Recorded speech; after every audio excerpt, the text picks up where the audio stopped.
All right, so a perfect opportunity to look at some hybrid scale major and minor mix is the song Red House by Jimi Hendrix. And so what I'm going to do here is show you how to play that in the key of A. Okay, he normally tuned down a half step, but I think he was in the key of B when he did it.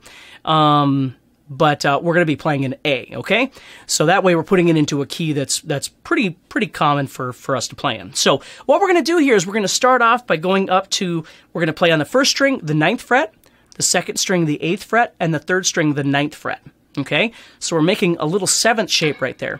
And what we're going to do is we're going to play the 3rd string, and then we're going to play the 1st string and the 2nd string over and over and over like this. Okay? And if you want to add a little bit of a shake,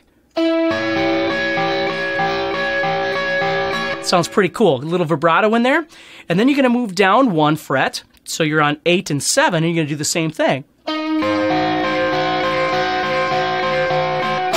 And then you just move back up 1 fret, and you strum all 3 of them. Okay, so it looks like this. Now you can slide into it. Just keep this shape and go.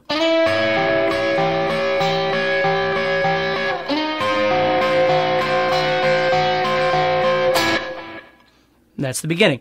Then what he does is he moves right into the A minor pentatonic position, and he's going to go. Okay, so you strum that, or you pluck that 8th fret 3 times. And the second time's got more of a vibrato on it, but again, listen to the song and kind of decide the nuances that you want to add. And then you're going to go. So you bend it up and bring it down, bend it up, bring it down. Okay, so you have, and then you're going to do this lick. And that's where you can start seeing the major and minor mix, okay? So we're doing a bend on the 7th fret of the 3rd string. Then we're going to play 5, 5. Traditional kind of Chuck Berry lick there. Then we're going to play 8, 5 on the 2nd string and 7, 5 on the 1st string. So he's doing a 7, 5. See how he's switching those around, where before I was showing you to use 7, 5, 7, or excuse me, 5, 7, 5, 8. Well, he's using the opposite, which sounds great, right? So he's going. Okay, so that's your next lick. And then you're going to do this. And then again. Okay, so you do that twice. Now again, if you decide that you're hearing some things differently in the solo than what I'm doing, it's okay. Add in whatever you're feeling, whatever you're hearing. And then we're going to go. So right there, what we're going to do is 7, 5, 5, just like before, and then that 8, but we're going to stop on the 8. And then we're just going to go to the 5th fret of the 1st string, and then stop. So we have. Okay, and then we move on to the next lick. So let me show you what you got so far.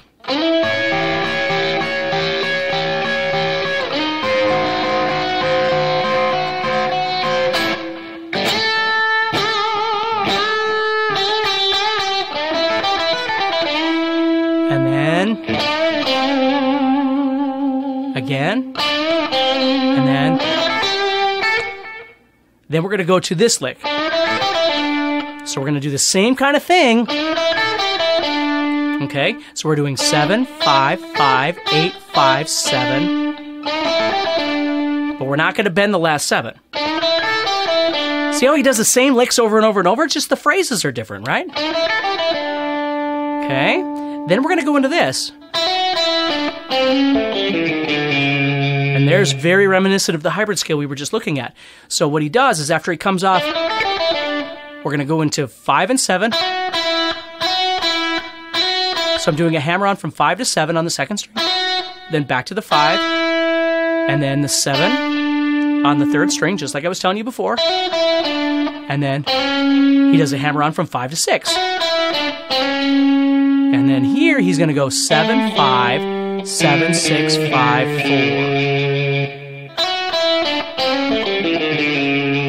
And I'm sliding back into that one.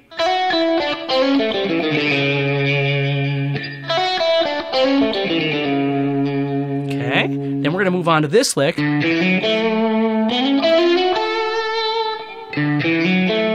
So right there, what we're going to do is we're going to go to the 10th fret of the 6th string with our pinky. You could have did it right there. I just play my 10th fret of the 6th string here. And I do a hammer-on from 7 to 9. And then I go to my 7. Okay. Then I'm going to slide up into the 11th fret of the 4th string. And then I'm going to play 9, 10, 11. And then 10 of the 2nd string. So it looks like this. See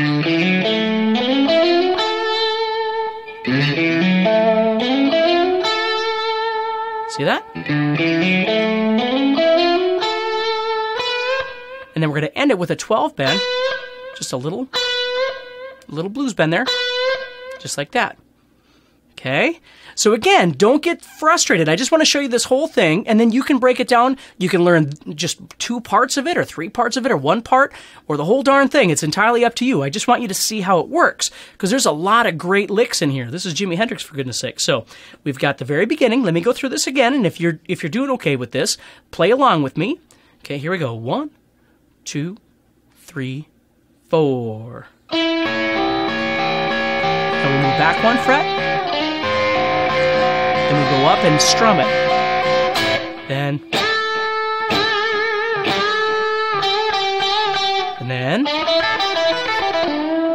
And then we've got our 2. We do that again. Then we do.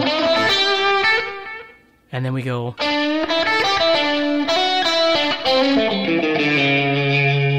Okay. And then we got this run.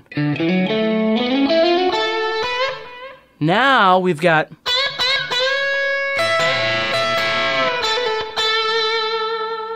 Okay, so right there you're going. Okay, so we're coming off our. So we pump that 3 times. Then we attach to the 12 on the 1st string. And we do that twice.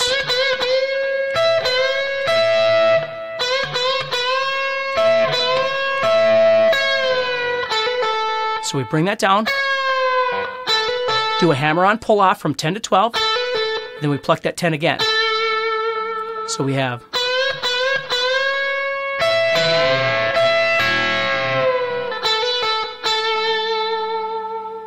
See that? Now we're going to go to the 13th fret. We're going to bend the crap out of this. We're going to bend it way up there. And we're going to bring it back like that. We're going to pump it way up and back down. So we have, so I bend it and then kick it in high gear there.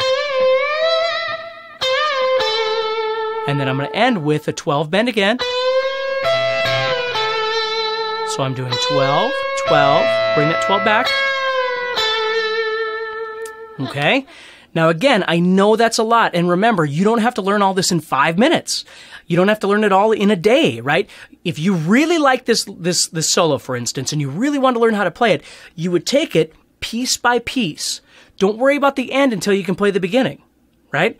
But you got to listen to it. You got to hear it. Okay, so you want to listen to the Jimi Hendrix version or the way I'm playing it, or because I'm pretty close, but you know, I'm not going to sit here and say that my way is exactly the way Jimi Hendrix played it. I would assume that when Jimi Hendrix played this, every time he played it, he probably played it a little bit different. But this is the way I hear it in my head, and this is the way it feels most comfortable to me. So you want to make it make sense to you. So when you first start, you're just getting this thing ready, right? And then you've got this. You got those 3 right there. And then you got your. Then you got that lick, right? Which is just a great lick anyway. You could use that anywhere in your soloing. And then you got these 2. And then you do that same kind of lick. It's just smaller. And then you do that same lick again. But then it trails off into this cool hybrid thing. And then he builds.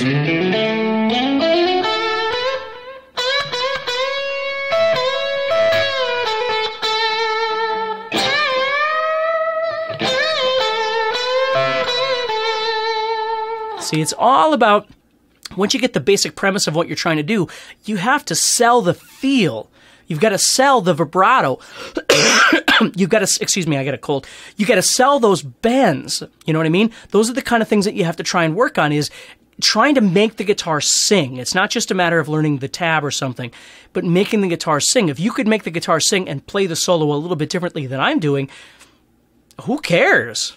You know, you've already won, man. That's what it's supposed to be, is you're trying to get the guitar to sound like it's singing.